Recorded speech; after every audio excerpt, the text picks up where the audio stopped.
Bonjour à tous. Donc on va revenir sur ce congrès. Donc on démarre avec la session de formation à la gestion opérationnelle de catastrophes sur site et par la simulation sur table et figurines. Et donc c'est le docteur Antoine Lefebvre et Florent Gachet du C76A qui vont vous présenter la méthode et puis une petite vidéo explicative. Et on reviendra ensuite vers vous avec toutes vos questions. Donc n'hésitez pas à poser les questions sur le chat pour que ce soit le plus interactif possible. Parfait, merci.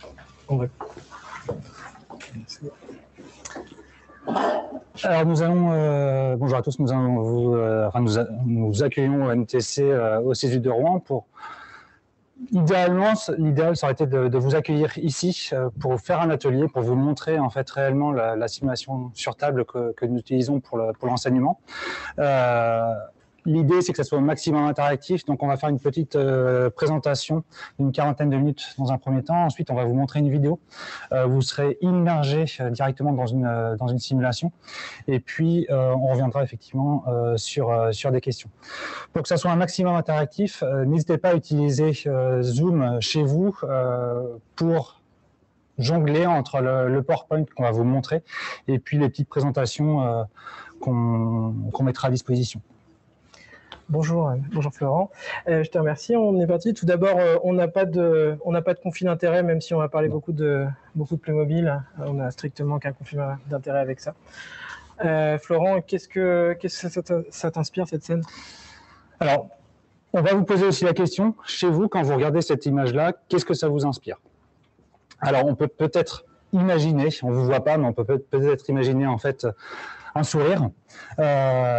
Effectivement, le ressentiment qu'on peut avoir, merci, c'est peut-être de l'amusement, de la gaieté, de la légèreté peut-être, de la futilité, peut-être de l'amateurisme. Effectivement, quand on regarde ça, on se dit où est-ce qu'ils veulent en venir? Retour en enfance, ça bien sûr, je pense que tout le monde y pense et ça revient en fait, ça remonte à l'amusement, à la gaieté et puis peut-être à la légèreté, peut-être un manque de sérieux. Ça, c'est une question qu'on a eue aussi quand on a lancé ce type de simulation. Quelle va être la part du jeu? Est-ce que les participants vont vraiment se mettre en fait dans la simulation? Peut-être de l'inutilité et puis peut-être encore d'autres sentiments. Mais quel intérêt tu vois l'utilisation d'un plateau pour la simulation? Est-ce que ça a déjà été fait? Bah oui, en fait, on n'a rien inventé. D'autres hôpitaux utilisent la simulation sur plateau, et puis même, ça remonte à plus de 200 ans. En fait, l'intérêt de la simulation sur table, c'est de reproduire un événement sur lequel on va pouvoir s'entraîner, et puis potentiellement faire des exercices pour améliorer en fait ses compétences. Donc l'innovation n'est pas récente, comme je vous l'ai dit, c'est le siècle des Lumières qui a vraiment avancé en fait sur ce thème-là. Donc au XVIIIe siècle, là on voit Napoléon devant une carte avec ses troupes pour préparer en fait les batailles et les campagnes. Et en fait, effectivement, on parle de jeu de plateau, on parle parfois de bac à sable, mais on parle aussi de Kriegspiel. Donc c'est un terme allemand. Pourquoi allemand? Parce que tout simplement, c'est les Prussiens qui ont vraiment développé en fait cette simulation. Alors bien sûr qu'il y a eu des écrits partout en Europe sur le thème, mais c'est vraiment la Prusse qui a développé ce type de simulation. Et notamment, je vais faire assez rapidement, mais Helwig, donc, qui a pendant 30 ans en fait, de sa vie théorisé sur ce thème-là.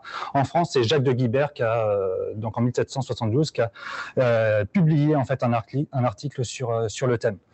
Et puis, au fur et à mesure, en fait, ça s'est développé, avec en 1824, en fait, la Prusse qui a introduit en fait, le jeu comme moyen d'instruction de l'armée. Les Britanniques, fiers de leur marine, l'ont aussi beaucoup utilisé pour la guerre navale. Et puis ça a continué dans le temps, même, parfois on parle de futilité, mais non, au XXe siècle, Première Guerre mondiale, Seconde Guerre mondiale, ça a été utilisé pour préparer en fait les batailles.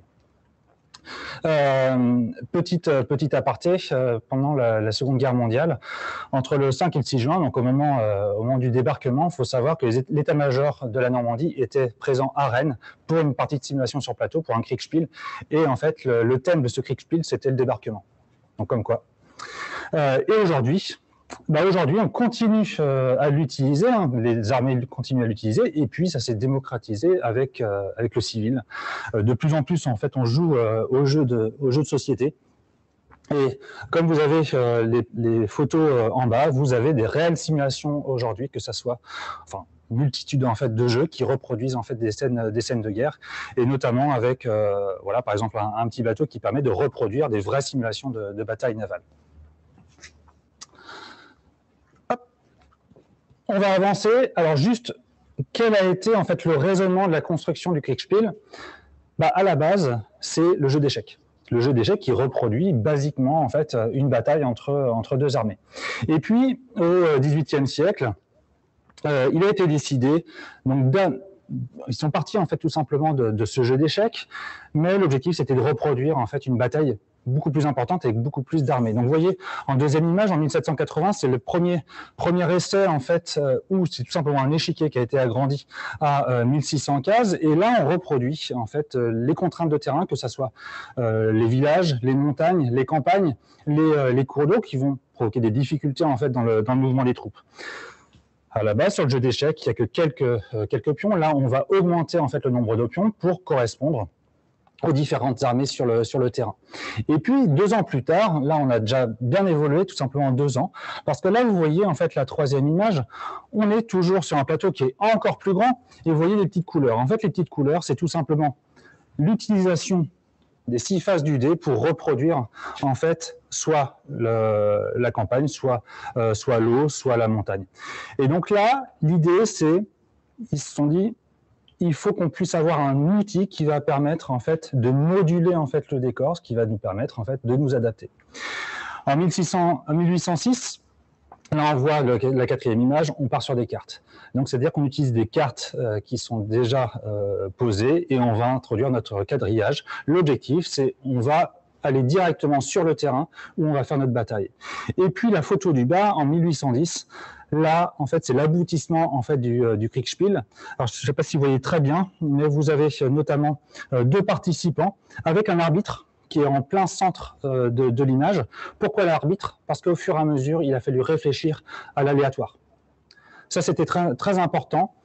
C'était la part de l'imprévu en fait au niveau des batailles. Donc, il fallait un arbitre. Et puis, vous voyez, comme un filet en fait de ping-pong au centre de la table. L'objectif, c'est de ne pas savoir en fait l'adversaire, comment il va prépositionner ses troupes. Donc voilà en fait l'histoire du Kriegspiel. Et ce qui est intéressant pour nous, c'est qu'en fait notre réflexion sur l'élaboration, ça fait 9 ans en fait qu'on développe ce type de simulation. L'élaboration en fait de ce sujet, on est passé aussi par certaines de ces étapes. Et aujourd'hui, nous recherchons toujours en fait la part d'aléatoire, c'est-à-dire que la simulation devra même vivre toute seule, et même le formateur pourrait ne pas savoir comment ça va évoluer. Alors, la question, Antoine, c'est pour toi, est-ce que c'est un intérêt, en fait, ce type de simulation pour la médecine de catastrophe? D'accord. Bah, c'est vrai que tu nous as parlé, on a parlé de jeux de plateau, et on pourrait se poser la question, pourquoi et comment est-ce qu'on peut appliquer l'utilisation de cette méthode à la médecine de catastrophe? Bah, faut se remettre dans le contexte, hein. Vous avez la photo en fond, hein, c'est le Liban avec une explosion récemment. La catastrophe, dans son entité, bah, c'est un événement qui est par définition brutal, avec un impact du stress qui est extrêmement important, hein, pour l'ensemble des équipes et même à titre individuel. Ça nécessite de mettre en œuvre en fait un grand nombre d'acteurs, et ça nécessite une coordination. Et évidemment, ce type d'événement, bah, c'est une cinétique le plus souvent rapide. Je parle dans le cadre de cet exemple, bien évidemment, avec une intensité élevée. Ce qui est bien heureusement, ce qui nous sauve un petit peu, c'est que c'est un élément qui est plutôt rare. Mais donc, si c'est plutôt rare, on n'a pas l'habitude de s'entraîner. Et on se rend bien compte, et plusieurs études ont permis de le montrer, que la performance en fait de l'équipe au sein de ces événements, bah, elle est essentielle. Et donc, il faut s'entraîner. Alors, bah oui, pourquoi est-ce qu'il faut s'entraîner? Parce que l'environnement, il est éminemment complexe. Comme vous pouvez le voir, le médecin ou l'équipe soignante, elle est mêlée à un certain nombre d'acteurs. Alors, vous avez évidemment l'événement, vous avez la population, vous avez les personnes qui sont atteintes, hein, représentées à droite, et puis vous avez aussi un ensemble d'institutions, de forces concurrentes qui vont travailler avec nous pour la prise en charge des patients. Donc c'est les institutions, le préfet, le centre 15, les médias aussi qu'il va falloir également, dont il va falloir s'occuper. Il va falloir aussi apprendre à communiquer. Et puis les pompiers, le SAMU et la police par exemple. Donc c'est un environnement qui est extrêmement complexe et qui met en jeu en plus un certain nombre de facteurs humains. Alors le facteur humain, c'est extrêmement important parce que ça va être à l'origine justement d'un certain nombre d'erreurs et notamment quand on parle d'une situation rare et dont on n'a pas l'habitude de gérer, et le facteur humain prend une place d'autant plus importante. Alors qu'est-ce que le facteur humain si on dans le cadre d'une catastrophe et individuellement, pour l'agent ou pour la personne qui va agir sur le terrain, ça va être la difficulté avec le relationnel. Et ça, on sait que la simulation peut nous permettre et nous aider dans ce cadre-là. Ça va être aussi la gestion de la fatigue. Pourquoi? Parce que on parle d'une cinétique qui est élevée, mais souvent, la catastrophe a lieu à 4 heures du matin et toutes les équipes sont sur le pont un certain nombre d'heures et il va falloir s'adapter, s'organiser. On doit apprendre à le gérer. Évidemment, il y a la gestion du stress. Alors, un stress qui peut être individuel, bien évidemment, mais c'est aussi savoir pour le manager de cette équipe dans la crise, ça va être aussi de gérer le stress de l'équipe tout entière. Et enfin, on est stimulé de toutes parts et de par la complexité et les enjeux de la catastrophe, ce qui fait qu'on peut se sentir surchargé. Donc évidemment, tout ceci, ça va influencer, et c'est pour ça que c'est intéressant de simuler, c'est que ça va nous aider en fait dans la prise de décision. Je vous l'ai mis, et voilà, c'est un des modèles de prise de décision qui est assez classique et assez tel qu'il est défini dans la littérature. C'est la perception, tout d'abord. C'est la perception qu'on va se faire du milieu. Et je vous ai dit, les flux d'informations vont venir un peu de partout. Il va falloir s'entraîner à réceptionner ces informations. Il va falloir les intégrer. Quelque chose qu'on n'a pas l'habitude de faire, qui est le circuit cognitif va pas être forcément dimensionné. On va pas avoir l'habitude de comprendre cette situation. Nous, l'intérêt de s'entraîner. Et puis ensuite, il va falloir se projeter pour enfin prendre une décision et derrière la réanalyser.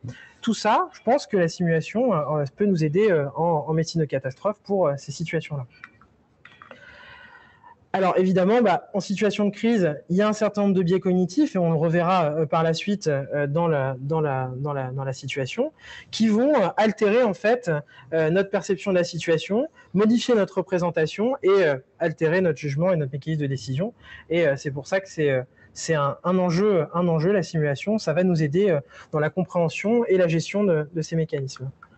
Alors, quels enjeux pour nous ? Quels enjeux pour le participant et pour le médecin sur place? Ça va être d'abord connaître ses limites, savoir ce qu'on est capable de faire, jusqu'où est-ce qu'on peut aller. La simulation peut nous aider à anticiper. On aura déjà vécu une situation qu'on aura vécue autour d'une simu. Ça va nous aider aussi à communiquer parce qu'on peut faire de la simulation avec évidemment nos collègues médecins, du personnel paramédical, les institutions, d'autres forces, la police, les pompiers. Et puis ça va nous aider aussi à savoir quand appeler à l'aide et aussi savoir utiliser les aides dont on peut bénéficier. Et ça, je trouve que c'est extrêmement important. Donc, si je résume, moi, l'intérêt de la simulation en cata, ça va être de reproduire les situations rares dont on parlait, d'être en mesure de les débriefer, et toujours sans risque pour le patient, évidemment. Et est-ce que ça ne nous crée pas un peu d'expérience? Alors, l'intérêt, on l'a vu, c'est de faire de la simulation, et une des grandes simulations, un des grands modes d'exercice, c'était l'exercice de médecine de catastrophe. C'était ce qui se faisait jusqu'à il y a quelques années, on avait l'habitude. Donc l'objectif, c'était de tester des procédures et en même temps de former des intervenants, parce que on a un turnover assez fréquemment et on a besoin de se former en continu. Donc il y a des points positifs, très clairement. Ça nous permet de déployer tous les moyens humains et matériels, d'utiliser le matériel qu'on a en réserve. C'est plutôt réaliste, parce qu'on est sur le terrain, mais il y a quand même un certain nombre de contraintes. Et puis les limites, on s'est rendu compte, il y a quand même des études qui ont été faites, c'est que la charge émotionnelle n'est pas très élevée. c'est difficile à organiser et le coût est extrêmement élevé. Pourquoi est-ce que le coût est élevé? Parce qu'on met en jeu le matériel, mais c'est surtout parce qu'on fait venir plein de monde et c'est un coût humain en fait qui est extrêmement important. Et puis, faut pas l'oublier, souvent il y a un scénario qui est établi et c'est quand même bien si à la fin de la journée on est tous contents et qu'on a tous réussi à faire le scénario. On a un peu du mal à s'autoriser l'erreur. Alors, il y a l'exercice et puis est apparu, on l'a vu, ça a été développé par d'autres centres, la simulation par jeu sur plateau de figurines en médecine de catastrophe. Est-ce que tu peux nous en parler un peu, Florent? Oui. Alors, on l'a vu au cours de l'histoire, il y a un intérêt réel du plateau de figurines. L'objectif, effectivement, c'est de prévoir, c'est de s'entraîner. L'avantage, c'est que ça permet de recréer des scènes qui sont complexes. Ça permet de reproduire des interactions multiples, des acteurs multiples, et puis un scénario qui va être évolutif.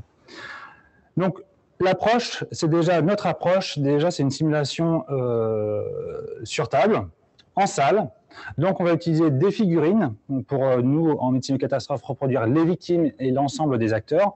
Et puis, on a axé aussi notre travail sur les moyens de communication. C'est-à-dire qu'on va utiliser des talkie-walkie, des téléphones. On va séparer, en fait, les acteurs dans différentes salles pour reproduire, en fait, les difficultés de communication. L'idée, c'est pouvoir s'entraîner et aller peut-être, en fait, jusqu'à l'exercice.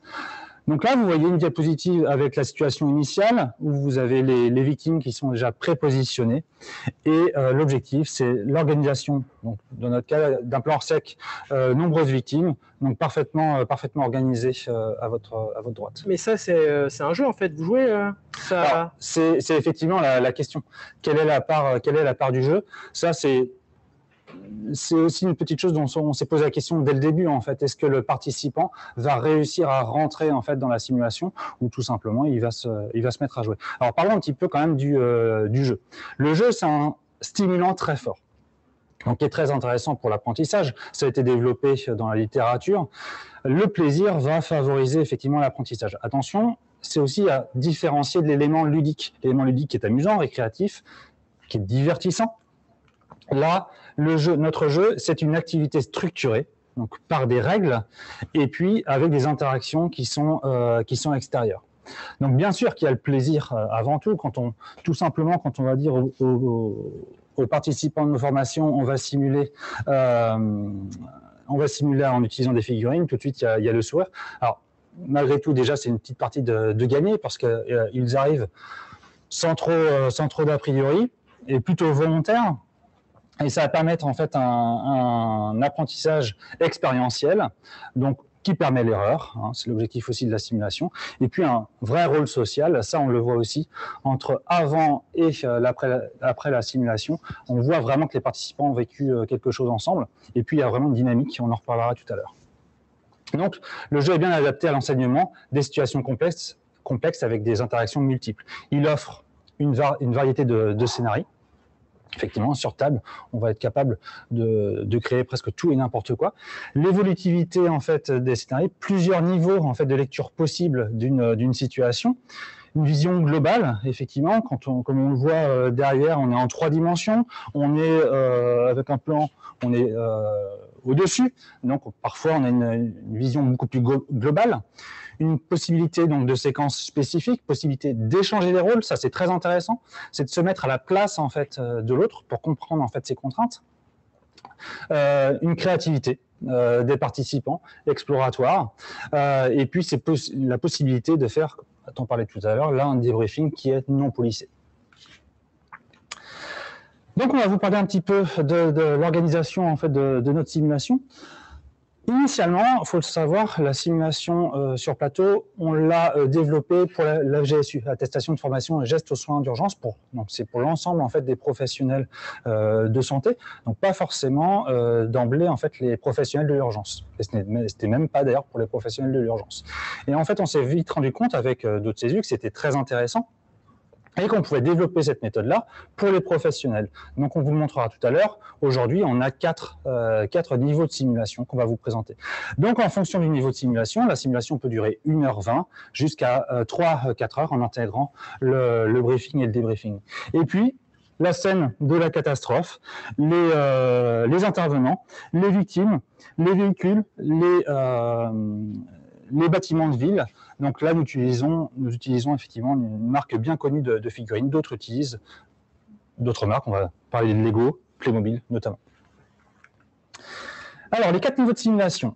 Donc le premier niveau, c'est pour l'ensemble en fait, des participants à la FGSU, on est clairement sur de la découverte. C'est-à-dire comprendre, découvrir les plans de secours pour mieux l'intégrer. Et donc là, on simule un plan orsec nombreuses victimes et puis un plan blanc dans un hôpital. Le niveau 2, là, c'est une simulation pour les professionnels de santé spécialistes de l'urgence. Donc ça peut être aussi les étudiants. Et donc là, on enseigne avec un entraînement à l'organisation et la communication. Dans ce niveau 2, là, ce qui est intéressant, c'est qu'on peut prendre la place de l'autre. C'est-à-dire, un infirmier peut prendre la place d'un policier, d'un pompier, pour comprendre les contraintes, comme j'en parlais tout à l'heure.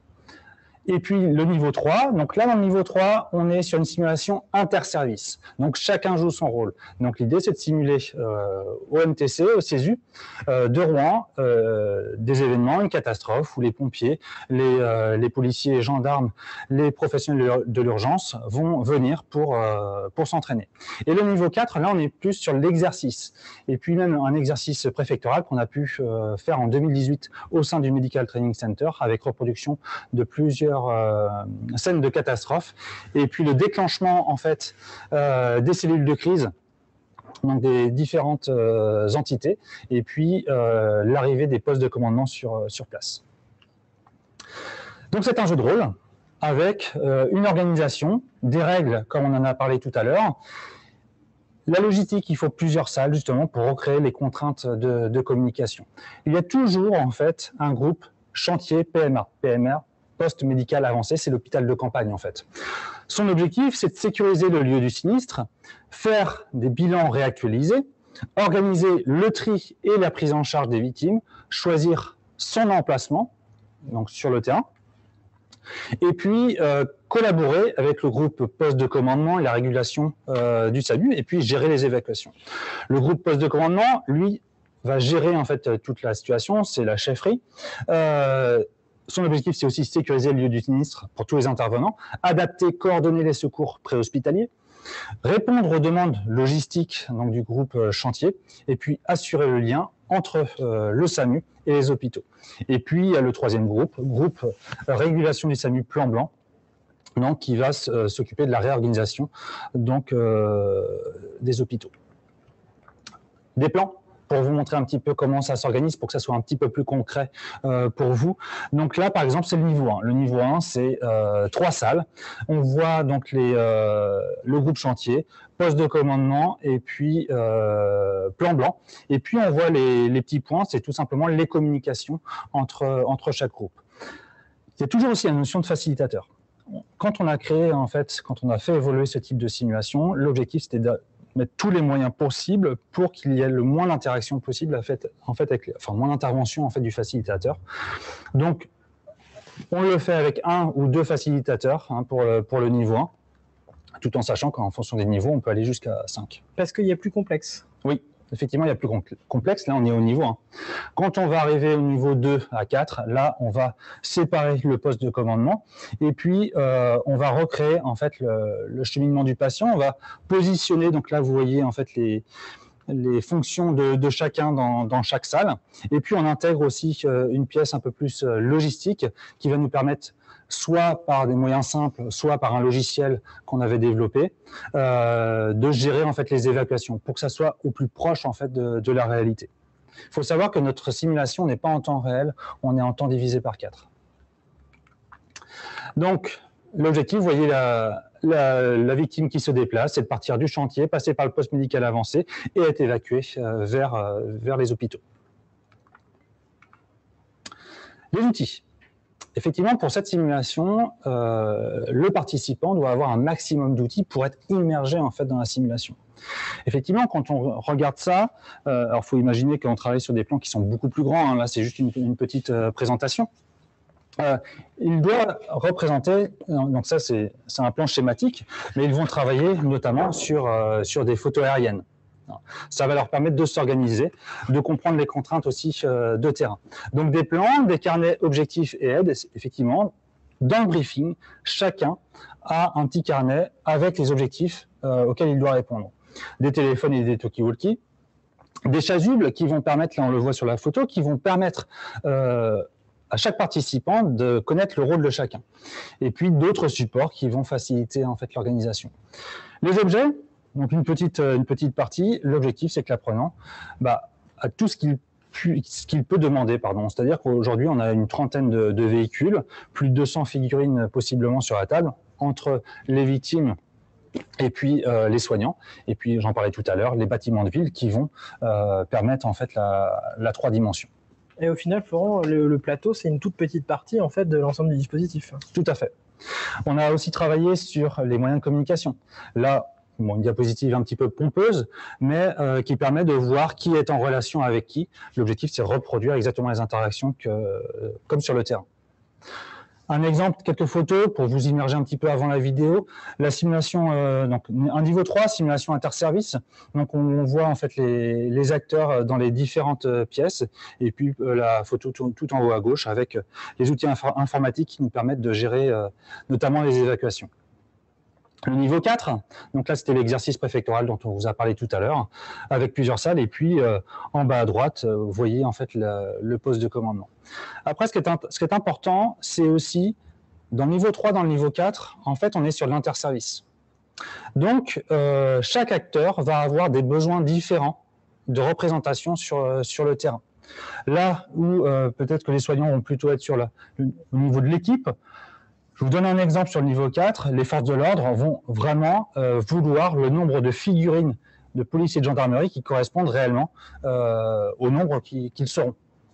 Donc effectivement, c'est des contraintes, il faut s'adapter, il faut essayer de voir un petit peu les moyens que chaque acteur a besoin pour être immergé tout simplement dans la simulation. Si on ne donne pas en fait les outils dont ils ont besoin, ils vont avoir du mal à rentrer dans cette simulation.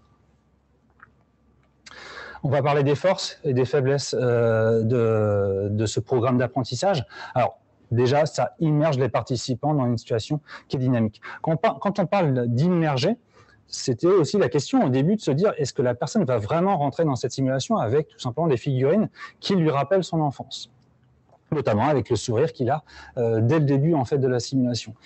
Il faut savoir qu'en fin de simulation, on a régulièrement des personnes en fait, qui vont nous exprimer le fait qu'on n'a pas réussi. On n'a pas réussi à sauver tout le monde. Et parfois avec un réel stress en fait, visible en fait, chez les personnes. Donc là, on se dit qu'on a vraiment réussi en fait, à immerger la personne.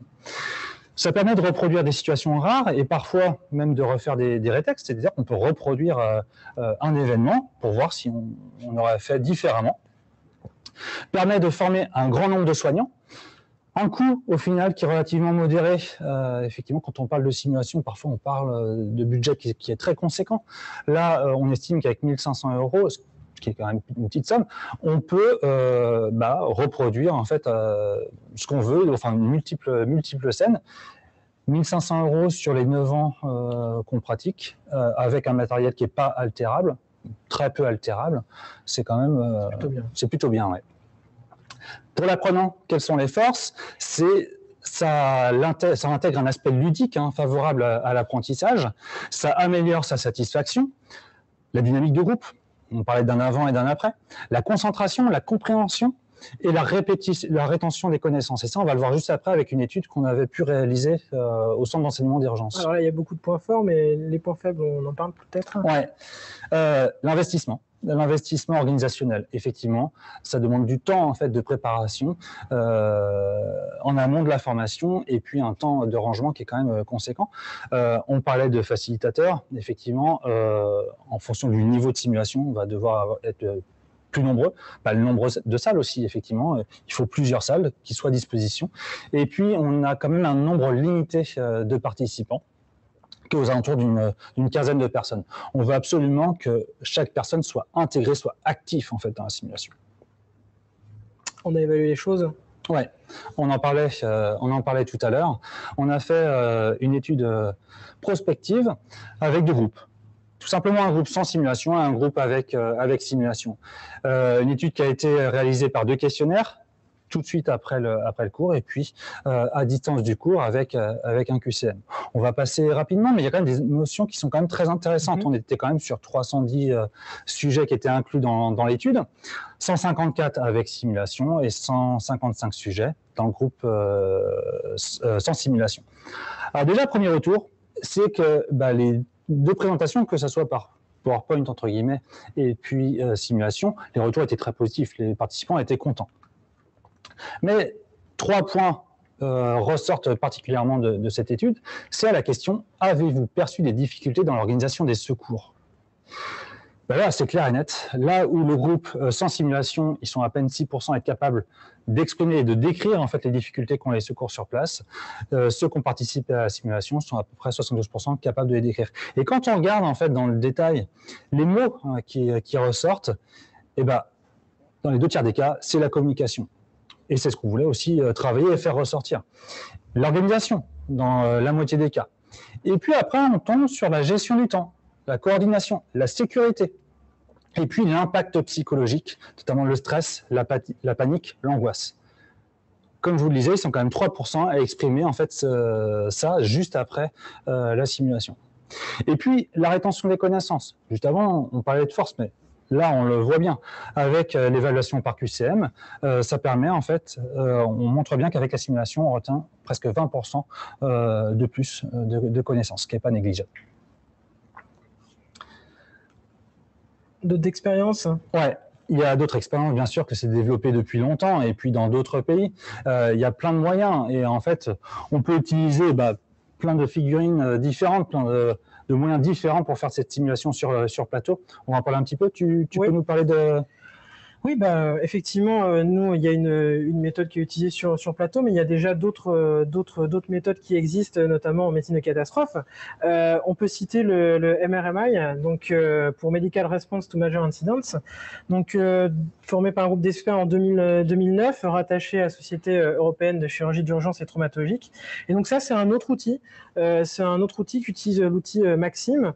Donc c'est un certain nombre d'outils. Donc on utilise des magnettes, des tableaux, des fiches victimes pour mettre en œuvre en fait une cata et mettre en œuvre la chaîne des secours et la façon de trier, notamment mise en place de la chaîne de commandement pour s'interroger sur l'articulation interservices.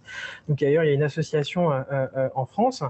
Donc, il y a eu un certain nombre d'études dessus qui sont arrivées sur les mêmes constats au final qu'avec d'autres méthodes sur la situation de catastrophe, ce qui sont le défaut de coordination, le défaut de communication.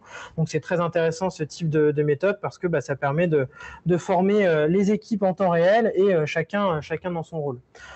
D'autres études qui ont été réalisées. Donc là, c'était une étude sans l'utilisation de la méthode et avec, et on voit que les gens se sentent plus en mesure de prendre en charge des patients avec l'utilisation de la méthode. Donc des choses plutôt intéressantes qui nous poussent à augmenter l'utilisation de ce type de méthode de manière régulière.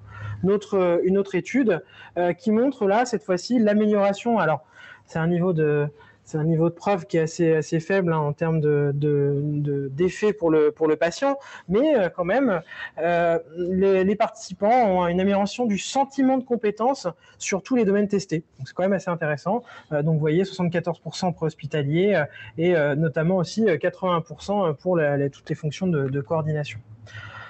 Une autre méthode, donc là c'est une méthode nord-européenne, donc c'est l'Emergo Train System. Qui là utilise cette fois-ci donc pas mal de tableaux et puis des petites figurines carton. C'est pareil pour reproduire des situations de catastrophe. C'est une autre méthode, une autre forme, mais on a l'impression qu'on est sur le même objectif pédagogique. Counter-Strike, ça te parle ? Je vais vous parler un petit peu de Counter-Strike. Donc, en fait, c'est une méthode qui est utilisée aux États-Unis notamment, avec donc encore de la simulation sur plateau, bien sûr. Et là, on va utiliser des jetons de poker. Alors, quel va être l'intérêt du jeton de poker? C'est tout simplement reproduire les victimes et reproduire en fait les acteurs. Donc là, en l'occurrence, vous voyez un plateau donc sur l'image, on voit les jetons de poker et là, dans cette simulation-là, on reproduit une attaque d'un tireur dans une école. Le gros avantage aussi de cette simulation-là, c'est la notion de dé. Et ça, c'est vraiment quelque chose sur lequel on veut travailler et vraiment aboutir. Il faut qu'on ait au maximum travaillé sur l'aléatoire pour être au top de la simulation, entre guillemets. Et là, effectivement, les actions du tireur, le nombre de victimes, tout ça est joué au dé. Donc là, encore une autre photo avec le dé qui vient d'être lancé, qui va du coup modifier le scénario. Donc au final, peu importe la forme, entre guillemets, qu'on va prendre pour le modèle, c'est surtout le principe en fait qui est important. Tout à fait. En fait, les moyens et les figurines qui vont être utilisés, c'est tout simplement par rapport à l'objectif qu'on va donner à cette simulation. Il y a la notion effectivement d'échelle. Bien sûr qu'on peut utiliser en fonction de ce qu'on veut montrer, on peut utiliser l'échelle, enfin différents outils. Nous utilisons tout simplement différents outils, on n'est pas que sur la figurine Playmobil. D'autres exemples, donc là, on voit que c'est bien développé partout en France. Un exercice qui avait été fait par le SAMU de Paris. Donc, on reproduit un événement. Là, ce qui était aussi très intéressant, c'était le fait que ça soit international. C'est-à-dire que la communication était faite entre Paris et d'autres capitales européennes. À la Salpêtrière aussi, là, on a une simulation d'attaque terroriste. Donc encore avec des figurines de type Playmobil. Une simulation qui est créée dans la zone de défense, qui est utilisée dans la zone de défense ouest. Donc là, où vous voyez, donc ça va être des meuples pour les spécialistes, qui sont utilisés pour reproduire les victimes dans l'hôpital. À Tours, un exemple en fait de plan blanc encore avec des figurines. Et puis à Metz, là on a l'échelle un peu plus grande en utilisant des Barbies. Magnifique ce plateau de jeu. Donc là, c'est les pompiers de Mulhouse qui ont créé ça depuis des années, donc pour reproduire en fait des catastrophes et l'intervention du 10. Autre exemple, on part à Brest, à l'opposé. Là, on est dans le port de Brest, on va simuler une catastrophe industrielle. Donc là, vous voyez, par rapport à l'échelle, ils utilisent des figurines de la marque Lego. Encore à l'échelle, là c'est le SDIS 76, donc Seine-Maritime, qui a développé cette simulation. On a d'ailleurs travaillé en collaboration pour l'exercice préfectoral pour que chacun puisse avoir les figurines qui correspondent en fait à leurs besoins. Et donc là vous voyez que c'est beaucoup plus petit, ça reproduit en fait l'ensemble des moyens d'intervention. Alors pour conclure, avant la vidéo, pour vous immerger un petit peu dans cette simulation, oui, c'est une simulation qui est petite échelle. C'est un entraînement ça permet l'entraînement et l'exercice en fait des équipes. Méthode, organisation, communication, on travaille vraiment là-dessus. C'est des scénarios qui sont évolutifs et puis personnalisables. On est tout le temps en train de les faire évoluer. Et puis c'est surtout une simulation qui permet de travailler en tant qu'interprofessionnel, pardon. Donc on va y aller, donc on va partir sur la vidéo, on va vous faire monter dans les étages, là où on organise en fait la simulation. Donc là la vidéo sera commentée, alors il faut savoir que vous pourrez la retrouver dès la fin de l'intervention sur la chaîne YouTube du CESU 76. Donc là vous verrez en fait sur cette chaîne YouTube, on a aussi différents enseignements où on utilise les Playmobil. À tout à l'heure. Et donc, nous voici en régie, mon cher Florent. Oui, donc vous voyez, le groupe est en train de se préparer pour la simulation. Donc, on va vous proposer en fait de vous expliquer un petit peu la méthode pédagogique. Et puis, on va peut-être revoir en fait la chaîne de commandement du plan Sec nombreuses victimes et l'organisation de ce plan. Allez, on y va? Mais je vois que le groupe va bientôt avoir donc, en même temps que nous, une explication de la chaîne de commandement sur l'organisation donc de ce plan Orsec-Neuvy. Une organisation pyramidale avec un seul directeur, un seul chef, qui représentait donc ce qu'on appelle le directeur des opérations, monsieur le préfet. Avec lui, il va y avoir le commandant des opérations de police-gendarmerie, les forces publiques, pour la sécurité des intervenants. Il y a aussi donc le commandant des opérations de secours. Lui aussi, c'est de la sécurité, mais aussi de la sécurité et le sauvetage avec les services d'incendie et de secours. Et nous retrouvons donc notre directeur des secours médicaux, le DSM, donc pour toute la chaîne médicale des secours. Passons maintenant à l'organisation générale d'un plan Orsec, donc nombreuses victimes. Il y aura donc un chantier, cet endroit où il va y avoir donc ce sinistre.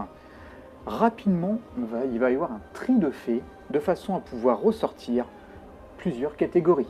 Des impliqués, des urgences relatives, des urgences absolues et les personnes décédées. Les impliqués seront rapidement évacués vers un centre d'accueil des impliqués avec une prise en charge le plus souvent psychologique par la suite.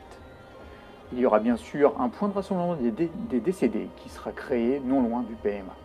Et bien sûr le poste de commandement opérationnel, le système nerveux de toute cette organisation. À l'intérieur, nous retrouvons nos trois principaux acteurs, à savoir donc le commandant des opérations de secours, notre directeur des secours médicaux, ainsi que le commandant des opérations de police-gendarmerie. De la communication, autant avec le terrain, autant avec le PMA, mais surtout des interfaces entre la préfecture, le SAMU, de façon à pouvoir organiser donc l'évacuation des victimes. L'intérêt donc de ce tri, évacuer le plus rapidement possible les personnes en urgence absolue pour une prise en charge soit de stabilisation au sein d'un poste médical avancé, soit, si le PRV est médicalisé, de pouvoir faire une évacuation directe vers les hôpitaux. Il peut bien sûr y avoir des décédés au niveau du PMA qui seront pris en charge, donc juste à côté donc, du PMA sur ce point de rassemblement des décédés. Bien sûr, l'idée étant donc de prioriser, une fois stabilisées, nos victimes vers les différents services hospitaliers après donc une régulation. Ah, Christophe, je crois que le groupe est prêt pour la simulation? Oui, effectivement, Florent. Donc nous allons pas perdre un instant et nous allons les rejoindre pour cette simulation en direct. Voilà, donc on se retrouve sur la scène qui a été préparée par les facilitateurs. Donc là, on peut voir les figurines qui sont prépositionnées avec, vous pouvez voir sur chaque petite figurine, une fiche qui correspond à la clinique du patient. Et oui, cher Florent, nous avons effectivement, on peut grâce à ces petites étiquettes, faire à pouvoir anticiper et faire le tri surtout. Voilà, donc maintenant nous allons rejoindre l'équipe qui se prépare. Donc vous voyez qu'ils sont en train de mettre leur chasuble. Donc on a donné à chacun un rôle qu'il aura à jouer sur le terrain. Et oui, effectivement, ces chasubles ont chacun une couleur, bien sûr, en fonction des fonctions de chacun. Voilà, donc chaque participant effectivement a un carnet avec les objectifs de sa mission. On voit aussi la communication. Voilà, on le voit très bien, communication entre chaque participant. Et maintenant, les équipes sont prêtes et donc nous allons pouvoir les emmener directement en salle pour un briefing, pour commencer la simulation. Oui, donc là, l'équipe arrive dans la salle où est organisé le chantier, Christophe. Et oui, effectivement, et là, à ce moment-là, on les briefe et on leur donne les numéros de téléphone qui vont être utiles et ils vont commencer à prendre connaissance des différents lieux dans lesquels ils vont pouvoir faire la simulation. Voilà, donc le plan, la salle chantier où il y a les participants, une deuxième salle pour le poste médical avancé, une troisième salle pour le poste de commandement. On ne va pas jouer ici les hôpitaux, mais une quatrième salle peut être utilisée pour le plan blanc. Nous voyons maintenant le CRM, le centre de regroupement des moyens, où effectivement il y a une personne qui sera la mission sera de pouvoir alimenter ce CRM. Voilà, on revient sur le chantier, l'équipe est prête à se lancer dans la simulation. On voit un petit peu plus en détail là par exemple une figurine avec sa fiche clinique. Pour le tri des victimes, les participants ont à disposition des post-it de couleurs pour identifier les urgences absolues, urgences relatives, éclopés, impliqués, les décédés. Oui Christophe, on se retrouve dans la salle post-médicale avancée. Et oui, effectivement, donc dans ce fameux PMA, ce poste médical avancé, où nos apprenants sont en train d'avoir un briefing, on va retrouver donc un accueil. On a effectivement divisé ce PMA avec un accueil pour les urgences absolues, les UA, et un accueil pour les urgences relatives, les UR. Et on voit en plus que nous allons pouvoir utiliser le système Sinus, cet outil informatique qui va nous permettre de dénombrer et de tracer donc les victimes, mon cher Florent. où vont principalement travailler le commandant des opérations de secours, le directeur des secours médicaux et le commandant des opérations de police et gendarmerie. On voit donc les plans qui sont prépositionnés sur la commune de Bar, on y reviendra tout à l'heure avec le scénario, avec des plans un peu plus élargis. Ils ont aussi à disposition des tableaux blancs sur lesquels ils vont pouvoir bien sûr dénombrer, écrire l'ensemble des actions. Ah, je t'interromps Florent, car nous allons rejoindre tout de suite le chantier, car on a les forces de l'ordre sur place qui sont en train de passer le premier bilan et l'alerte. Allô ? Oui, allô ? Oui, allô, c'était pour vous dire que là on est à la salle polyvalente de Bar, on était déjà sur place, il y a un meeting politique, Ouais. On a vu quatre terroristes qui sont arrivés très rapidement en moto, on leur a tiré dessus, ils étaient armés et on a également, il y en a un qui a pu rentrer dans la salle polyvalente de Bar, D'accord. il en est ressorti, il s'est fait exploser, il y a environ une 50aine de victimes, à l'heure actuelle les 4 terroristes sont neutralisés, D'accord. on a besoin de renforts. Ok, d'accord. On vous envoie du renfort. Hein. Merci.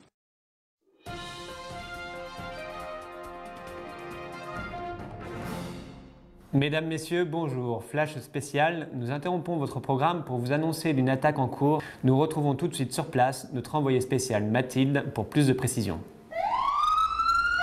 Oui, bonjour Xavier. Oui, je me trouve actuellement sur la commune de Saint-Martin de Beaucherville où les secours s'activent derrière moi. Un ou plusieurs individus seraient entrés dans l'édifice et ouvert le feu. Des échanges de tirs et une explosion ont été confirmés par plusieurs témoins. Pas de bilan précis pour le moment, mais il semblerait qu'il y ait plusieurs victimes décédées et des dizaines de blessés, dont des enfants. La piste terroriste est bien sûr évoquée, mais n'a pas encore été confirmée par les autorités. Nous nous retrouvons donc au point de première destination créé par le COPG, ce commandant des opérations de police-gendarmerie, pour faire un point de situation donc à l'ensemble des services. Alors là, on voit Christophe, les équipes arrivées sur le terrain, elles positionnent leurs véhicules.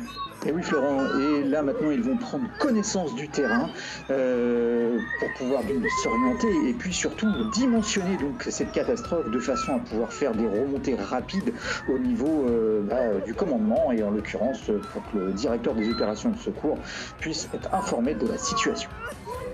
Elle est là. Les terroristes, les 4 terroristes, les motards sont arrivés par là très rapidement, donc armés. Il y en a un, comme je vous ai dit, qui est rentré à l'intérieur, qui est rentré et qui du coup après est ressorti et s'est fait exploser. Donc c'est celui qui est juste là. Et les 4 sont neutralisés. La zone est sécurisée, il n'y a pas d'autres problèmes, il n'y a pas d'autres choses à l'intérieur. Donc là, ça va être notre zone de sécurité. Et le PRV, en fait, il faut qu'on prenne la route. PRV, ça va peut-être être à la sortie d'une route parce qu'on ne peut pas traverser les champs. Mais tu vois, là, si tu le fais au stade, ça peut être. Ouais. Alors, sachant que le PMA, il va peut-être être à l'école. on a de l'électricité, on a de la place, donc il faudrait qu'on fasse le PMA ici. Mais plutôt que d'envoyer, tu vois, tout le monde au PMA, on pourrait mettre les impliqués exposés un peu plus loin, à l'auberge, où du coup, on pourra leur apporter ce qu'il faut au niveau du soutien psychologique. Et peut-être le PRV le mettre dans cette à la sortie de la route. Pas trop loin. Très intéressant Christophe, cette partie où on a vu la concertation entre les pompiers, les forces de l'ordre et le SAMU. Et oui Florent, et là maintenant nous allons voir que le commandant des opérations de secours va prendre donc toutes les informations de façon à prendre la bonne décision pour la mise en place donc de ce PRV et de ce PMA.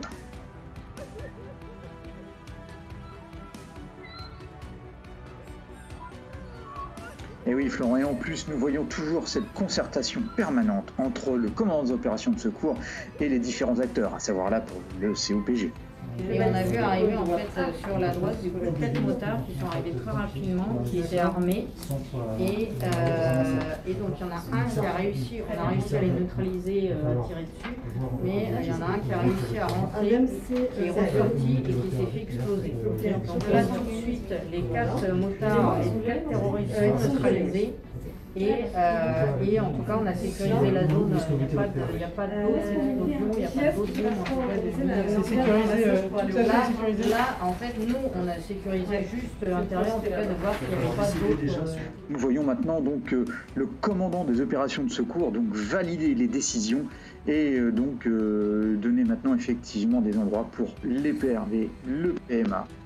Et oui Christophe, il est maintenant intéressant de savoir où on va positionner possiblement le poste médical avancé, le centre d'accueil des impliqués et le point de rassemblement des décédés. Tout en sachant qu'il est effectivement possible de médicaliser le PRV. On a cherché à mettre en place le PRV, donc à la sortie, on s'est dit que ça serait peut-être pas mal de le mettre à la sortie de la zone.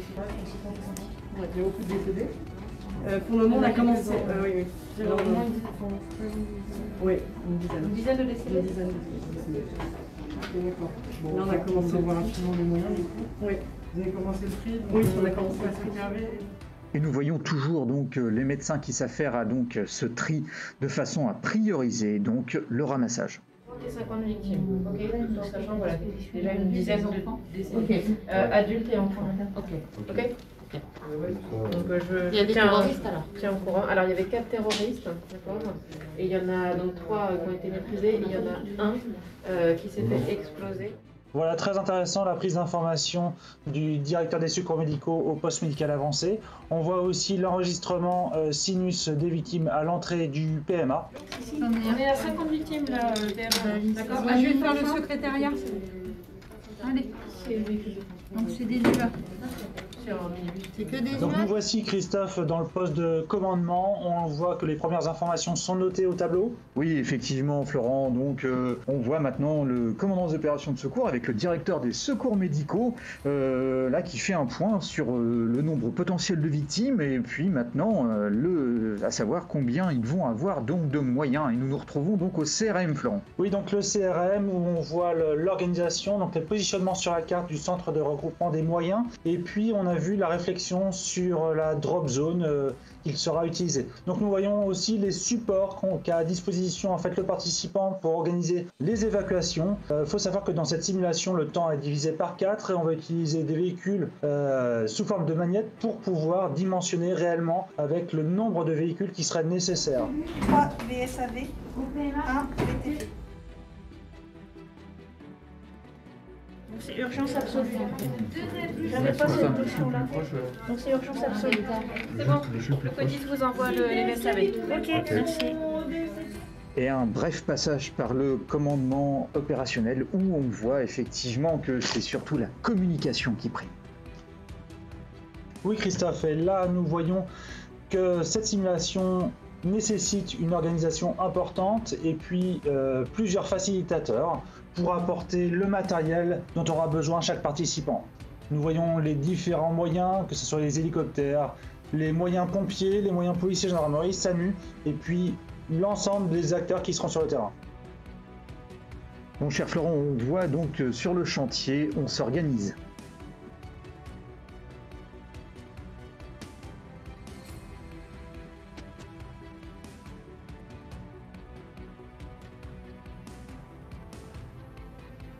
Nous revenons dans le poste de commandement où là la réflexion est faite sur le positionnement du centre de regroupement des moyens et surtout le positionnement des drop zones pour faire poser les hélicoptères. Petite Noria avec les camions entre deux, on va déplacer les véhicules entre le PRV et le PMA. Je vais te montrer sur le. Voilà.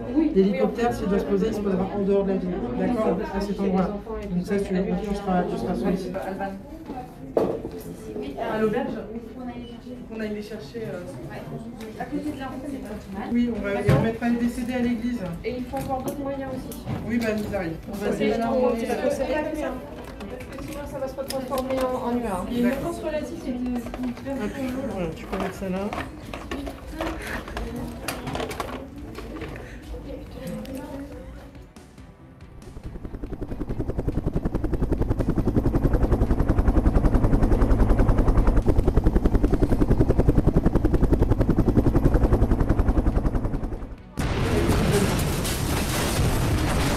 Le camion pizza. Il y avait une bombe à l'extérieur, une bombe à l'intérieur. Non, il explose. Okay. Donc là, dans la partie Là, nous voyons qu'il y a une évolution du scénario, c'est-à-dire que le camion pizza que vous voyez devant vient d'exploser. Et donc, ça va générer des nouvelles victimes, et notamment, on peut voir là 2 victimes des soignants qui sont blessés et auxquels on va ajouter une fiche clinique. Il y a quoi, c'est quoi nos victimes là? Bah, il y a une urgence relative. Mais c'est des urgentistes, c'est des personnels là. C'est des soignants. C'est des soignants. C'est des soignants. Bon, on va... Vous prévenez, je préviens le PMA. Je préviens le PMA. Nous voyons, cher Florent, donc que de nouvelles stratégies se mettent en place. Je suis médecin d'avance que j'appelle parce que j'ai un soignant en urgence absolue. Je voulais savoir s'il y aurait un moyen de dispositif victime et on est à 14 décès déjà. D'accord? À Quentin de Montargis. Je veux le numéro 6.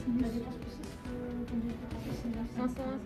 Nous sommes de retour dans le poste médical avancé où on voit que la prise en charge est parfaitement organisée, et on va s'attarder un petit peu sur l'évacuation où une liste unique est générée. Donc là on va pouvoir la voir, une liste sinus. Voilà, c'est parfait. Le VTP arrive. Il arrive. On en a 2. Le place s'en occupe. Deuxième décision.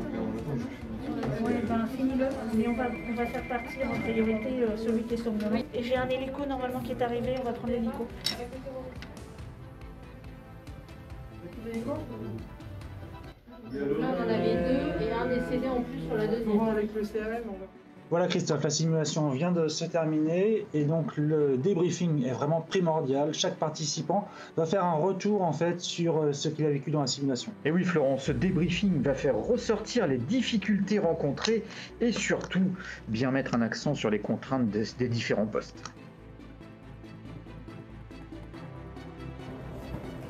Voilà, donc merci d'avoir participé à cet atelier. On va laisser le groupe débriefer. Et oui, car comme on dit en simulation, tout ce qui se dit en salle de débriefing reste en salle de débriefing. On voudrait remercier pour la réalisation l'ensemble de l'équipe du CESU, le producteur, l'ingé son, et on se dit à bientôt. Au revoir.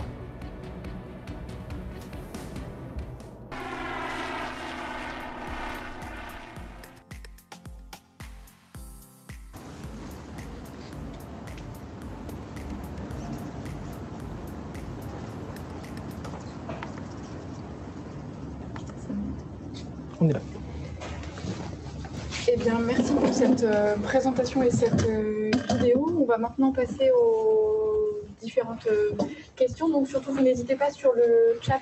On a eu pour l'instant une seule question, mais vraiment, n'hésitez pas à nous poser les questions. Et puis, nous, on vous en a préparé quelques-unes. Donc, Mathieu, à toi l'honneur, je t'en prie. Oui, donc il y a une première question qui était intéressante. C'était Aline qui vous demandait, puisque c'est quand même une simulation qui est très multifacette, multiservice, multidiscipline, avec beaucoup de partenaires. Et est-ce que pour le débriefing, il y avait un retour individuel? Et si oui, comment? Alors, ça dépend tout d'abord dans quel niveau de simulation on se situe. Comme vous avez pu le voir dans la présentation précédente, on réalise plusieurs niveaux. Donc, il y a un niveau de formation initiale au niveau des FGSU, c'est de l'initiation. Donc, on ne cherche pas le débriefing individuel parce qu'on est vraiment, l'objectif, c'est d'imprégner les gens en fait de la culture des SSE, et on n'est pas dans la recherche entre guillemets d'une performance ou d'une compétence par rapport à un poste. Ce qui peut être plus intéressant qu'on n'a pas actuellement mené, c'est dans des simulations d'un niveau un peu plus élevé, alors nous ce qu'on appelle niveau 3 ou 4, mais des simulations interprofessionnelles et interprofessionnelles de grande envergure, notamment multisite. Là, ça pourrait être intéressant d'évaluer en fait le professionnel qui passe à son poste sur la base de critères définis. Et là où pour l'instant on n'est pas en mesure de mettre en place cette évaluation individuelle, c'est que d'une part, donc le débriefing individuel, ça prendra un temps très très conséquent. Donc il y a des choses qui peuvent se faire en simulation. On peut mettre en place des grilles d'évaluation. Et alors là, on rentre dans tout ce qui est l'évaluation par la simulation et toute la complexité. Il faut établir ces grilles. Il va falloir, dans le cadre d'une simulation à grande échelle, il va falloir le faire en fonction de la compétence attendue par rapport à un poste donné. Ça complexifie beaucoup les choses, mais je crois que c'est un peu l'objectif, de pouvoir évaluer aussi dans le cadre d'exercices notamment. Et toi, Florent, juste une question pratique. Est-ce que ça vous est déjà arrivé d'avoir un scénario, puisque tu dis qu'il y a finalement une part très aléatoire, vous avez des moyens de réaxer le scénario si ça ne va pas dans le sens que vous souhaitez donner par rapport à vos objectifs? Est-ce qu'il y a des moyens au fur et à mesure, puisque vous essayez au maximum que la part aléatoire soit le plus présente possible? Oui, tout à fait. Là, justement, on a en présentation, c'est par exemple des évolutions en fait, de scénarios, effectivement. Alors, je ne sais pas si vous voyez à la caméra, tout simplement, c'est des petits carnets avec l'évolution type du scénario. C'est-à-dire que quand on lance un scénario, on a plusieurs évolutions possibles. Et effectivement, en fonction des difficultés, enfin de l'évolution, enfin des pratiques, on va se diriger vers telle situation ou telle situation. Mais ce n'est pas l'idéal non plus. C'est-à-dire qu'aujourd'hui, en fait, on développe un autre type de simulation. On parlait de Counter-Strike tout à l'heure, où là, le dé, en fait, va arriver. Et en fait, on est plutôt là-dessus, c'est-à-dire à aller de plus en plus vers jouer l'aléatoire, hein, tout simplement, pour que la simulation vive d'elle-même et que le facilitateur soit le moins présent possible. D'accord. Et ça vous pose pas de difficulté, finalement, dans le débriefing ensuite, d'avoir une part aléatoire majeure et de plus en plus importante dans vos scénarios? Ça dépend ce qu'on recherche. En fait, ça dépend ce qu'on recherche dans l'objectif initial. Si c'est travailler sur une compétence donnée par rapport à un profil de poste, alors là, je suis assez technique par rapport à la médecine de catastrophe, mais si on prend la fiche de poste, par exemple, du médecin qui dirige le directeur des secours médicaux, par exemple, il y a un certain nombre d'éléments qu'on peut évaluer, qu'on peut chercher à débriefer, et au final, quel que soit le scénario, même si le scénario est modifié, ça ne changera pas forcément notre manière d'analyser et de débriefer derrière. Donc au final, ça apporte même une certaine, je trouve, richesse, cette capacité de pouvoir changer en cours de route. Moi, j'avais une question à vous poser, c'était concernant le briefing. On voit qu'il y a beaucoup de participants qui vont endosser des rôles qui sont des fois pas les leurs. Quelle part vous accordez au débriefing? Comment vous y prenez? Ça semble être un point extrêmement important. Au briefing. Au briefing. Au briefing. Alors, effectivement, on passe à peu près une demi-heure déjà, si on parle de la simulation de plan hors sec nombreuses victimes, on passe une demi-heure déjà à revoir ensemble en fait l'organisation du plan hors sec nombreuses victimes. Être sûr en fait que chaque participant sache exactement où il est positionné en fait dans l'organisation, que chaque participant sache également en fait aussi les interlocuteurs qu'il aura en fait pendant la simulation. Et pour ça, en fait, on utilise aussi des petits carnets où l'objectif, enfin, c'est un carnet objectif en fait, où le participant va avoir, alors, je ne sais pas si vous voyez de chez vous, super, l'émission en fait de chaque participant. L'objectif, c'est qu'à la fin de la simulation, il ait répondu en fait à l'ensemble de ses missions. Et puis on rajoute aussi dans ce petit carnet tout simplement les communications, la chaîne de commandement, enfin des informations qui vont l'aider pendant la simulation. Et puis autre chose, vous l'avez vu pendant la vidéo, c'est tout simplement, ça fait partie aussi du briefing, que chaque participant ait son rôle, ait la chasuble, et pour que les autres participants aussi puissent identifier au cours de la simulation qui est qui. Le briefing, au final, ça prend quand même un certain temps en fait dans la séquence. C'est assez long parce qu'il y a toute la partie présentation du cas, présentation du rôle de chacun. Et sur un temps, ça dure 4 heures, sur une grosse session. 3-4 heures, ouais. Ça va durer combien de temps le débriefing? On va partir sur 1 heure à peu près de débriefing. De briefing. Briefing, on est à peu près sur 1 heure. Voilà, donc ça prend quand même, au final, le temps de jeu, c'est un peu comme est assez court au final par rapport à l'ensemble de la séance. Est-ce qu'il vous dites finalement qu'il y a quand même une implication émotionnelle assez importante? Est-ce que ça, c'est un retour que vous avez vraiment des participants, de tous les participants à tous les niveaux, quel que soit le niveau qui est utilisé comme vous avez décrit les différents niveaux avec les différents intervenants? Est-ce que Est-ce qu'il y a des niveaux où c'est plus fort que d'autres, où vous avez l'impression Enfin, tu confirmeras, Florent, ou pas, mais au niveau, alors l'impression de réalisme est assez forte, quel que soit le type de niveau qu'on puisse proposer, que ce soit sur un format FGSU ou sur un format interservice, on a quand même des retours assez favorables sur le réalisme. Et donc, pour l'émotion, c'est un petit peu différent. On n'a pas, alors moi je l'ai pas évalué on l'a pas évalué sur chaque cohorte qu'on a pu faire, mais on a un retour qui est assez intéressant, avec des émotions qui sont assez importantes, notamment chez des professionnels qui sont en cours de formation, pas chez ceux à qui on cherche à faire juste une initiation, mais ceux qui sont en formation, qui vont être au contact du terrain et dont ils savent que c'est une compétence qu'on peut leur demander. C'est quelque chose qu'on retrouve assez fréquemment, et l'émotion tient une place très importante. Et puis même à tous les niveaux, hein, même au niveau de la découverte, c'est très régulier qu'à la fin de la simulation, les premiers mots sont on n'a pas réussi à sauver tout le monde, on n'a pas réussi. Et donc ça montre une part d'implication. Et puis on le voit aussi au niveau de la communication entre participants. Parfois le ton monte, tout simplement. On est allé même jusqu'à des disputes par téléphone. Voilà, donc c'est qu'il y a un niveau de stress en fait. Oui, et puis un niveau d'implication du coup qui est tout à fait intense. C'était une remarque que je voulais faire tout à l'heure. Vous parliez de simulation. En fait, c'est plus qu'une simulation sur jeu de plateau, c'est vraiment une simulation mixte que vous proposez. Parce qu'il y a la partie jeu de plateau et il y a la partie communication qui, à l'évidence, semble prendre une part importante. Et on sait que sur les vraies situations difficiles de catastrophe, la communication, c'est un enjeu majeur. C'était une remarque que je voulais souligner pendant votre présentation. J'ai une autre remarque, question peut-être. Vous parliez de 4 niveaux, 1, 2, 3, 4, et il y en avait peut-être un 5e. Est-ce qu'on ne pourrait pas utiliser votre système de simulation sur table pour évaluer finalement l'efficacité, la pertinence d'un dispositif déjà existant? Ça, c'est... Je vous dis, les projets qu'on a malgré tout en ce moment, c'est vraiment quelque chose sur lequel on travaille, parce que notamment, en fait, on s'est rendu compte au fil des années que c'était un outil qui nous permettait notamment de recréer des exercices qui sont assez complexes, notamment à l'hôpital.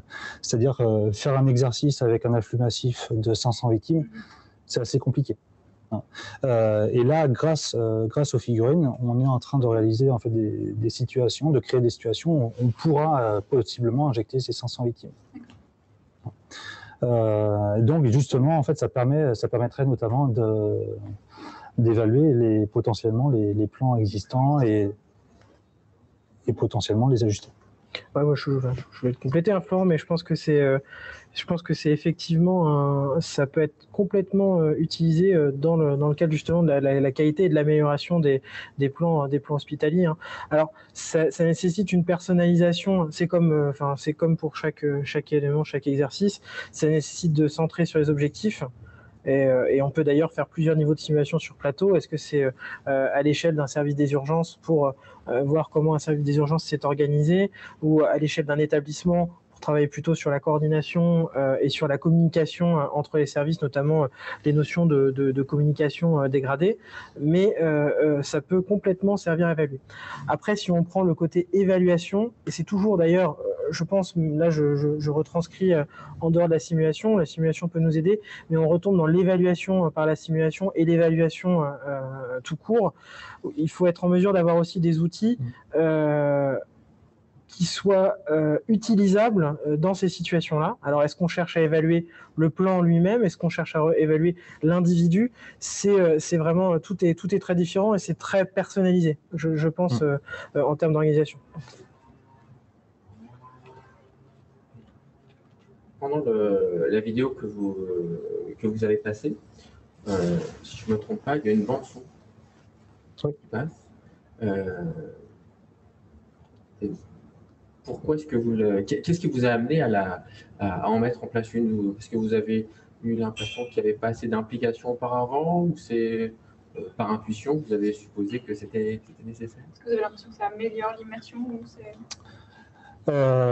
Oui. Oui, parce qu'en fait, c'est notamment au niveau 3 et au niveau 4 qu'on utilise en fait cette immersion. Sur la découverte, on met pas de bande son. Mais tout simplement, sur le niveau 3 et le niveau 4, on intègre la bande son, mais on intègre aussi les odeurs. C'est-à-dire que quand possiblement il y a un surattentat, on va rajouter la notion de poudre, enfin tout ça.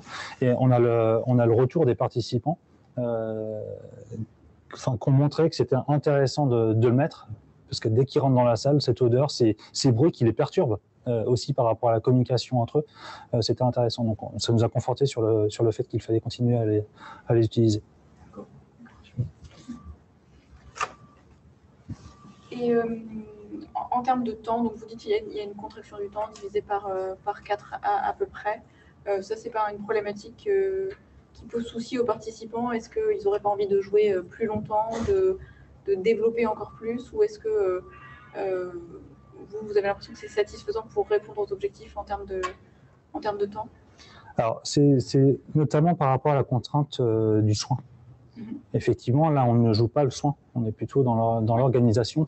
Donc, si en fait on jouait en temps réel, là, ça serait pas réaliste en fait. C'est pour ça qu'on a divisé par 4, ce qui nous correspondait comme réaliste par rapport en fait au temps d'action. Et puis, je trouve que ce qui est intéressant aussi, cette accélération du temps, c'est que ça permet de dérouler l'ensemble de la chaîne des secours, du début à la fin. Et sur la première phase, ce qui est bon, c'est toujours la plus impressionnante, d'expérience, on voit que tout se passe sur le jeu de plateau.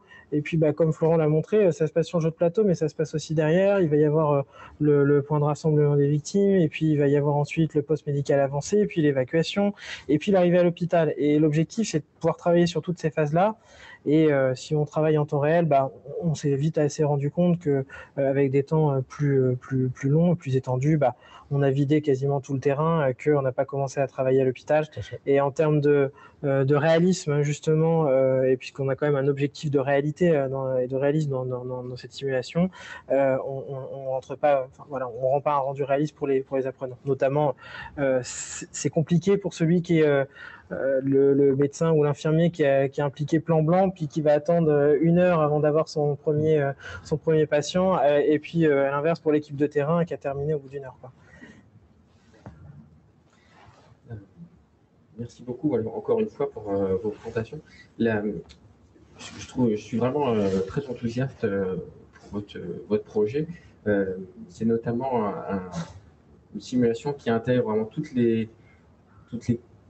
la complexité des situations, complexité personnelle, de soins, de chaîne de commandement, de communication. Donc ça, c'est vraiment un point fort, je trouve, de ce que vous proposez. Quelle complexité vous n'avez pas encore réussi à vaincre? Est-ce que vous avez identifié un obstacle? Voilà, vous avez tout réussi? Comme je le disais, en fait, c'est la notion d'aléatoire.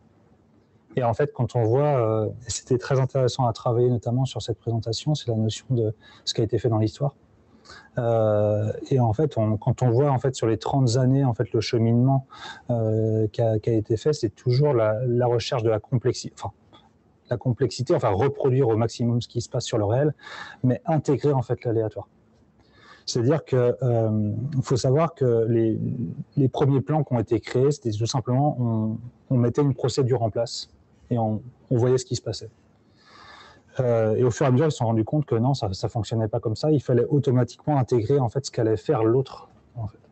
Et c'est vraiment donc ils se sont dit qu'il faut vraiment qu'on aille de plus en plus vers l'aléa, sans aller vers la chance. Et c'est vraiment ce qu'on veut vraiment développer. Et les prochaines simulations seront basées là-dessus. C'est-à-dire que même nous, possiblement, en fonction de notre objectif, on pourra lancer des simulations où même le formateur ne sait même pas en fait ce qui va se passer au cours de cette simulation. Il sait le champ en fait des possibles. Par contre, il ne sait pas du tout en fait comment ça va évoluer. Donc, ça nécessiterait presque une espèce de metteur en scène, en tout cas de vigie, de directeur de la simulation. Le directeur, ça sera tout simplement le D. Pas un dé à 6 faces. mais effectivement, l'idée, c'est de reproduire... Comme ce qu'ils ont fait en fait dans l'histoire, c'est simplement ils sont partis sur différentes batailles, voir comment ça évoluait et voir les probabilités. Et l'idée, ça serait aussi ça, c'est-à-dire qu'on voit les événements qui se sont passés, on voit comment ça évolue, on voit les dynamiques, mais tout en sachant qu'il y a une part d'imprévu. Et puis, dans ces dynamiques possibles, c'est l'aléa, enfin c'est le dé qui va décider vers quelle situation on va aller. Tout en sachant que bien sûr que ça évoluera en fonction de l'action en fait des participants. Je trouve ça intéressant parce que pour avoir par expérience organisé des exercices à grande échelle de type plan blanc, on voit bien le côté très organisé des choses. On prévoit tant de plastrons, on sait comment ça va se passer du début à la fin. On sait même s'il y en a un qui doit aller au bloc opératoire, à la fin il doit aller au bloc opératoire. On est impatient. Et je trouve que intégrer l'aléatoire, c'est justement même nous en tant que formateurs, on va pas savoir comment va se terminer l'exercice, et d'ailleurs on va pas tant se concentrer au final sur la tenue. Est-ce qu'on a réussi à tenir notre scénario, parce qu'au final il y en a pas, il y en a plus. On sait comment ça va se passer, et on va surtout avoir nos objectifs qui vont être évalués, surtout le comportement, la communication, la coordination, et ça on va peut-être pouvoir se concentrer un peu plus sur l'observation justement des acteurs, et puis après le cheminement du scénario. Est-ce qu'on va arriver à de très nombreuses victimes, ou finalement un événement peu dimensionnant, c'est plus à nous de gérer. Je trouve que cette complexité là elle est très très intéressante et très riche. Vous intégrez jusqu'à combien de niveaux de service vous intégrez? Donc vous parliez de quand on fait des exercices interactifs, donc si j'ai bien compris c'est le niveau 4. Oui. Donc il y a les forces de l'ordre. Est-ce que, comme certains autres, vous allez jusqu'au niveau préfectoral? Oui. En fait, dans le niveau 4, effectivement, il y avait la cellule de crise à la préfecture qui était déclenchée. Il y avait la cellule de crise du SAMU, des pompiers également. Il y avait le parquet qui était présent également. Donc, on était vraiment... Mais ils étaient sur le COD, le centre opérationnel de la préfecture, était déclenché chez lui, hein, c'est ça? Tout à fait. On était vraiment... Tout à fait. D'accord. On était en réel dans les différents centres opérationnels. Et l'idée aussi, c'est la réflexion sur des simulations interservices, mais par exemple une catastrophe ferroviaire, on simule une catastrophe ferroviaire, mais on va impliquer la SNCF, intégrer le privé, enfin intégrer l'ensemble des acteurs.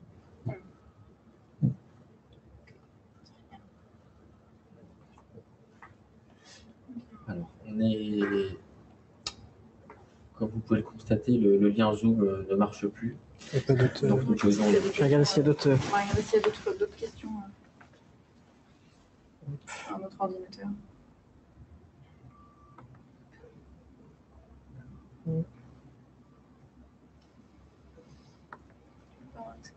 Non. Pas de questions. D'accord. Non, il n'y a pas d'autres... Sinon, on va conclure. Hein. Pas d'autres questions. Et je crois que nous aussi, on a fait le tour de la question. Peut-être pas le tour de la question, mais en tout cas le tour de nos questions, ça c'est certain. Merci beaucoup, Antoine et Florent, pour cette présentation et puis pour cette vidéo extrêmement dynamique. Et puis merci pour l'explication pour cette méthode. Oui, je vous remercie de nous avoir accueillis. On proposera pour ceux qui sont intéressés, parce que c'est pas évident de faire une session live, et c'est pas évident de montrer cette méthode-là via Internet, mais on proposera, si vous êtes intéressé, si vous avez d'autres questions que vous n'avez pas pu poser à propos de cette méthode-là, on proposera probablement une réunion dans les prochains mois autour de la thématique justement de la simulation sur plateau, et on vous invite à venir y participer si vous le souhaitez. Merci beaucoup. Merci.